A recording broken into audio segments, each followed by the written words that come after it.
In this lecture, we will discuss about a question of analytical classical analysis, analytical chemistry.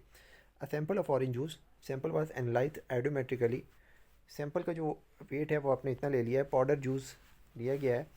Was taken in 100 ml volumetric flask. So first of all आपने जो है इतना ग्राम वो 100 ml volumetric flask के अंदर juice ले लिया. And the volume was makeup with the distilled water 10 ml liquid. उसके अंदर से 10 ml सैम्पल जो है ट्रांसफ़र कर दिया in a conical flask. After the addition of enough distilled water from clean indicator, it was titrated, standardized with NaOH. NaOH के साथ उसको स्टैंडर्डाइज कर लिया गया until the end point is 12.0 ml. The ascorbic acid contained of the sample was determined 25 ml distilled water, 2 gram Ki, 1 gram NaHCO3, 5 ml HCl and 5 ml of the 9.87 x minus 4 molar KIO, and it was titrated with the sample in the presence of the starch. The end point of the titration was observed is 20.0 ml. Calculate the total concentration of ascorbic acid concentration in the sample. Also report percentage weight by weight ascorbic acid and citric acid in the juice sample. ascorbic acid का आपको molecular weight दिया गया है और citric acid का भी molecular weight दिया गया. और यहाँ पे कुछ इक्वेशंस है जिनसे आप मोल रेशो निकालेंगे. So I start. First of all 100 ml volumetric flask in which 9.8670 जो जूस है उसका वेट हमें पता है जो इसके अंदर डिज़ोल्व किया गया. और उसके अंदर से 10 ml लिक्विड लेके आगे फर्दर प्रोसेस स्टार्ट किया गया. सो NaOH के साथ उसको टाइट्रेट किया गया है. तो NaOH milli moles of NaOH के आप यहाँ से निकाल सकते हैं. NaOH की कंसनट्रेशन आपको पता है और जो वॉल्यूम कंज्यूम हुआ है वो आपको बता दिया गया है ऊपर. ये मैं आपको अगेन दिखा देता हूँ. सो यहाँ से आपके पास 10 ml लिक्विड लेने के बाद 0.0957 NaOH के साथ उसको टाइट्रेट किया गया और 12 पॉइंट इतना आपके पास ये आ गया. ओके. सो यहाँ से आपने क्या निकाल लिया, मिलीमोल निकालिए NaOH के. Now NaOH OH H positive in सब के दरमियान 1:1 का मोल रेशो होता है. इट्स मीन डैट कि आप ये बता सकते हैं कि H पॉजिटिव की जो मिलीमोल्स हैं वो भी 1.1484 ही हैं सैम्पल के अंदर. अब अगर हम बात करें कि ये जो सैम्पल था ये 100 ml वॉल्यूमेट्रिक फ्लास्क के अंदर था, तो 100 ml वॉल्यूमेट्रिक फ्लास्क के अंदर कितने H पॉजिटिव आइंस होंगे वो आप निकाल सकते हैं. In the 100 ml volumetric flask H positive ions millimoles was calculated as कि आप 100 से मल्टीप्लाई करवा दें, इसको 10 से डिवाइड करवा दें क्योंकि अभी आपके पास ये 10 के अंदर मौजूद है. सो ये आपके पास 100 ml के अंदर मिलीमोल्स आ गए H पॉजिटिव आइंस के. अब millimoles of KiO3 is 9.87 x minus 4 multiply by 5 ml. ये आपको कैसे पता चला? यहाँ पे एक और चीज़ आपको गिवन है.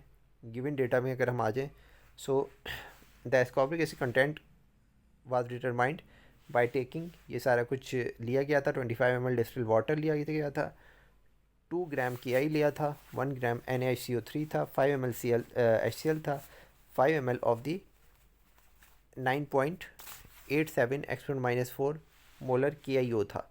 सो ये जो 5 ml KIO है यहाँ से हम इसके मिलीमोल निकालेंगे जिसकी कंसनट्रेशन आपको गिवन है, क्योंकि इसके अलावा किसी और चीज़ की आपको कंसनट्रेशन गिवन नहीं है. सो यहाँ से हम इसके मिलीमोल्स निकाल सकते हैं इसको कितना यूज़ किया गया है. ओके. सो KIO क्या इस इक्वेशंस के अंदर मौजूद है? सो फिलहाल यहाँ पे हमें KIO तो नहीं नज़र आ रहा. सो फर्दर प्रोसीड करते हैं इसको. आफ्टर डैट हमने यहाँ पे मिलीमोल्स ऑफ KIO निकाल लिए जो कि आ जाएंगे 4.935 x minus 3. अगर हम बात करें कि KIO3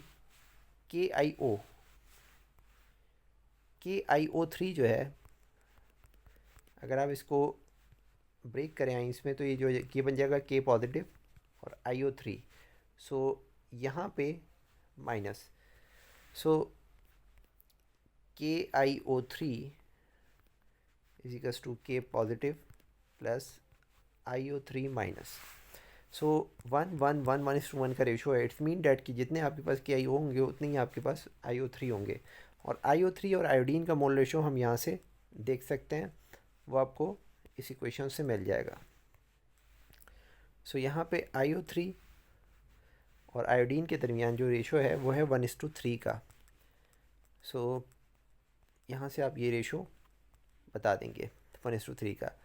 अब अगर बात करें कि I2 और C6H6O6 के दरमियान क्या मोल रेशो है, सो वो 1:1 का मोल रेशो है।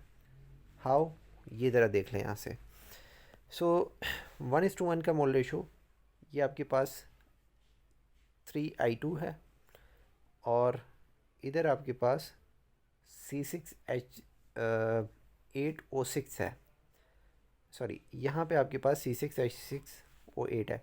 सो इस इक्वेशन में आप देखें कि I2 का 1:1 का रेशो है I2 के साथ। सो यहाँ से हम ये रेशो लिख सकते हैं।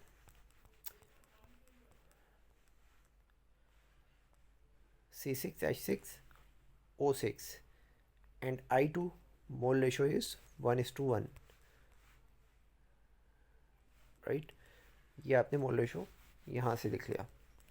सो first of all and then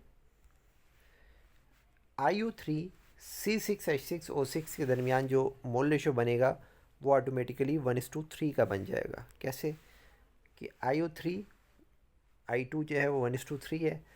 अब ये जो 3 है तो यहाँ पे आप 3 लिख दें और यहाँ पे भी 3 लिख दें। सो ये 3 कैंसिल आउट एंड देन 1:3। सो ये आपके पास इस तरह से 1:3 का मोल रेशो आ जाएगा। 1:3 का मोल रेशो आएगा तो ये C6H6O6 एस्कॉर्बिक एसिड है। सो अब आप इसको 3 से मल्टीप्लाई करवा दें, जो ऊपर वैल्यू आई है। सो आपके पास ये आ जाएगा 0.014805 मिलीमोल।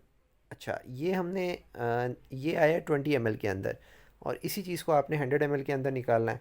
तो इसको आप मल्टीप्लाई बाय 100 डिवाइड बाय 20 करवा दें तो ये आ जाएगा 0.07425।